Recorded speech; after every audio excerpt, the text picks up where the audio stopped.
extraordinari.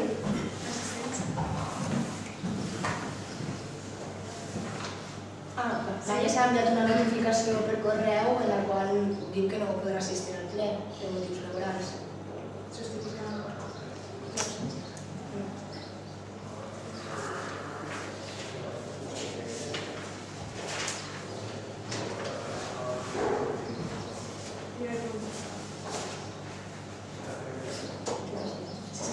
He ratificat pel ple de la corporació l'urgència de la convocatòria d'acord amb l'article 46.2b de la llei 185 de 2 d'abril, reguladora de les bases del règim local. Consta la motivació de la urgència de la senyora alcaldessa per a que se pugui donar que no s'ha notificat en el temps de 2 dies hàbils. Després d'una sessió extraordinària i urgent, per la qual cosa, si se considera justificada la urgència, s'haurà d'aprovar per majoria simple, si no s'alçaria la sessió. Tenint en compte que s'ha d'interposar un recurs contenciós contra el Real Decret 1/2016 de 8 de gener, pel qual s'aprova la revisió, d'entre altres, del Pla Hidrològic de la demarcació hidrogràfica del Xúquer, així com contra la resolució 7 de setembre del 2015 de la Secretària de l'Estat de Medi Ambient, per la que se formula declaració ambiental estratègica conjunta dels plans hidrològics per al període 2016-2021, tenint en compte que s'ha de remetre l'acord com a data límit el 10 de març del 2016,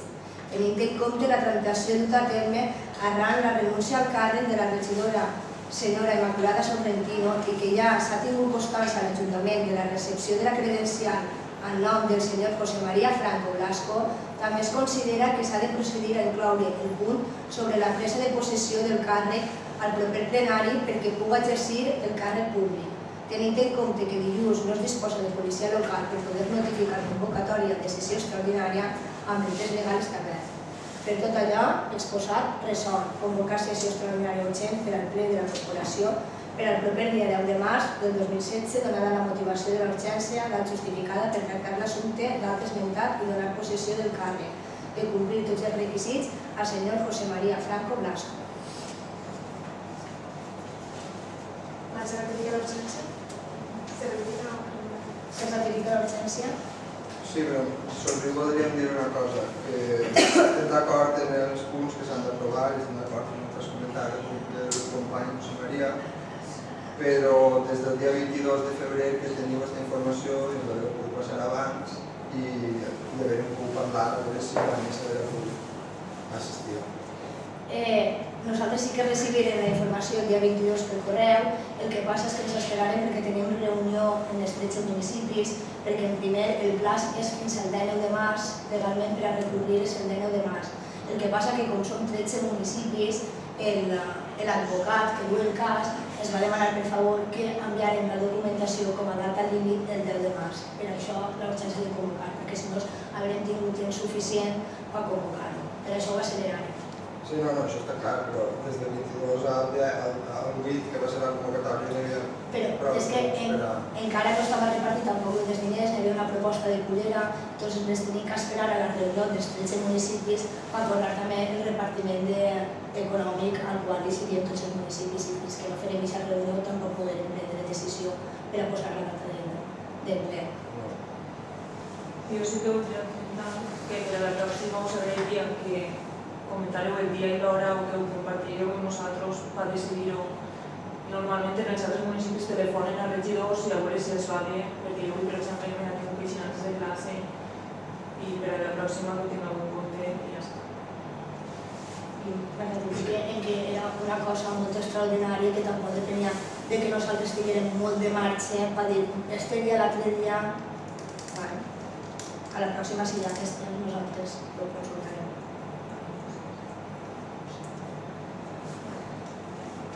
Votació? Passem a votació l'urgència de l'extraordinari. Vots a favor? Per els presents, s'entén que és per l'urgència per als dos punts. Si no, cada punt hi hauria que retirar l'urgència. Segon, és la presa de possessió.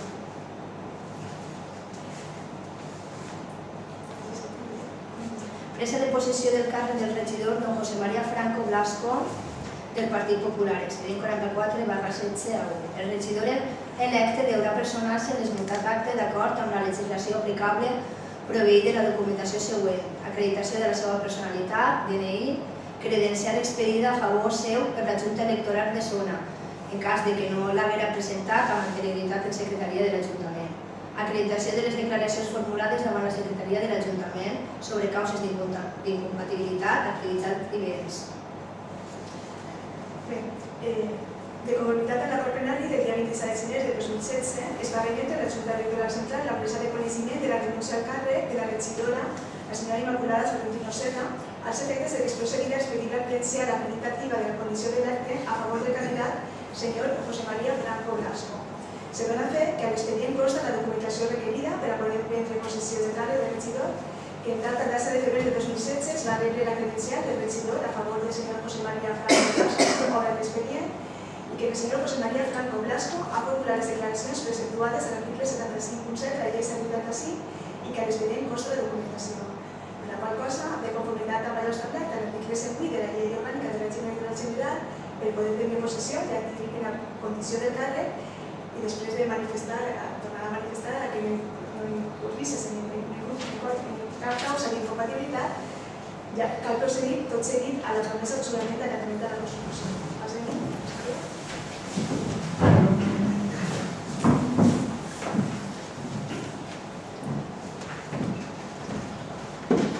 No té cap causa d'incompatibilitat per a declarar, no? Davant de la Constitució. Xura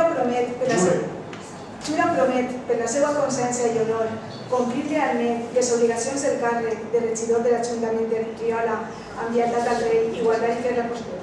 Constitució com a norma fonamental de l'Estat i l'Estatut d'Autonomia de la Comunitat Valenciana? Jure.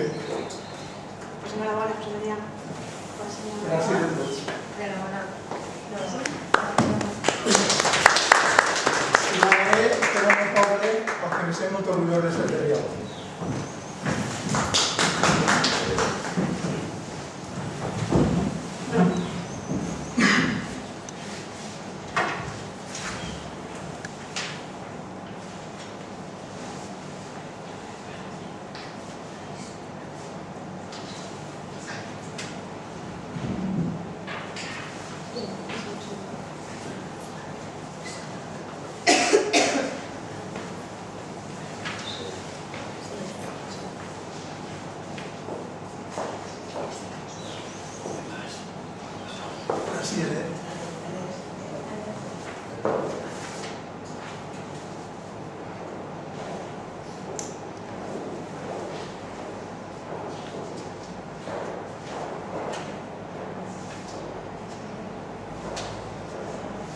Ja forma part de l'Ajuntament i ja pot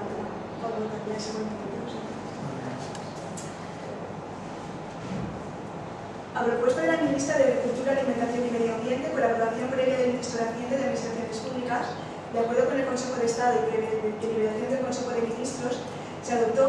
el Real Decreto 1/2016 de 8 de enero por el que se aprueba, entre otras, la revisión del Plan Hidrológico de la Demarcación Hidrográfica del Júcar, publicado en el Boletín Oficial del Estado número 16, 19 de enero de 2016. El Real Decreto 1/2016 constituye una disposición general del Consejo de Ministros que resulta contrario a derecho y perjudicial a los intereses municipales, como se ha puesto de manifiesto en el dictamen previo al ejercicio de acciones que se dirá. Al tratarse de una disposición administrativa de carácter general, frente a ella no cabe recurso administrativo alguno, artículo 107.3 de la Ley 192 del 26 de noviembre del régimen jurídico de las administraciones públicas y del procedimiento legislativo común, siendo admisible para su impugnación el recurso contencioso administrativo directo conforme al artículo 25.1 de la Ley 2998 del 13 de julio, reguladora de la jurisdicción contenciosa administrativa. El ejercicio de acciones judiciales y administrativas y la defensa del ayuntamiento en las materias de su competencia lo ostentan el alcalde, el presidente y el pleno municipal en sus respectivos ámbitos de actuación, como los artículos 21.1k y 22.2j de la Ley 785 de 2 de abril, reguladora de las bases del régimen local. Visto dictamen previo al ejercicio de acciones necesarias para la defensa de los bienes y derechos de las entidades locales, emitido el 3 de marzo de 2016 por la Secretaria de la Corporación y exigido los artículos 54.3 del Real Decreto Legislativo 781/86 de 18 de abril, por el que se aprueba el texto refundido de las disposiciones legales vigentes en materia de régimen local y del artículo 221.1 del Real Decreto 2568 de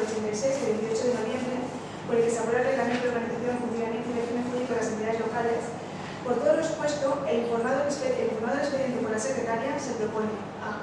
realizar las acciones administrativas y judiciales necesarias para la defensa de los derechos e intereses municipales frente al plan hidrológico de la demarcación hidrográfica de Júcar para el periodo 2015-2021, lo que incluye interponer un recurso contencioso frente al Real Decreto 1/2016 de 8 de enero, por el que se aprueba la revisión de, entre otros, el plan hidrológico de la demarcación hidrográfica de Júcar, publicado en el Boletín Oficial del Estado número 16 de 19 de enero de 2016, así como contra la resolución de 7 de septiembre de 2015 de la Secretaría de Estado de Medio Ambiente, por la que se formula la declaración ambiental estratégica conjunta de los planes hidrológicos para el periodo 2016-2025. B. Facultar a la alcaldesa presidenta del Ayuntamiento de Riola, doña Judith Capiño Ventura, tan ampliamente como sea posible en derecho para realizar cuantas acciones sean precisas al objeto de dar cumplimiento al presente acuerdo, incluyendo la de concurrir en nombre de la corporación ante el secretario público para designar y apoderar a los letrados doña Bela Calle Marcos y doña María Soledad Gallego Bernat, y a los procuradores doña Carmen García Rubio, don Luis Amado Alcántara y don Daniel Ontones Fuentes, para la dirección jurídica y representación en las acciones que se emprendan frente a los actos señalados, o bien subsidiariamente ratificar la escritura de poder a pleitos otorgada en Sueca, Valencia, el 7 de octubre de 2014, ante don Enrique Fagas Reds, notario de Industria de Valencia, número de vuelo 947, en el que intervino en nombre de esta corporación local el entonces alcalde presidente del Ayuntamiento de Riola, don Manuel Araya Gallar, constando ya en esta última escritura pública los citados letrados y procuradores.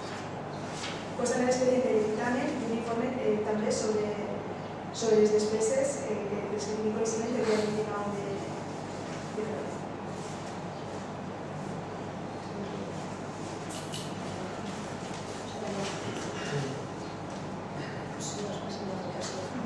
Vots a favor de la proposta.